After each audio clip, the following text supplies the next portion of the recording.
In the heart of medieval England, the grand annual jousting competition was underway when Sir Cedric, the gallant knight of Cromwellshire, found himself facing an unexpected adversary, a relentless case of hiccups. As the tournament commenced, each gallop towards his opponent was punctuated by hilarious hiccup lurches, causing his lance to miss the mark in the most comical fashion. The crowd erupted in laughter as Sir Cedric's horse, equally startled by the outbursts, performed an unintended dance, creating a spectacle of chaos and chuckles.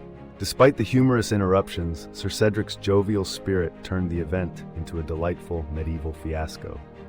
In the end, he was declared the victor, not for his jousting prowess, but for making the tournament the most entertaining in years.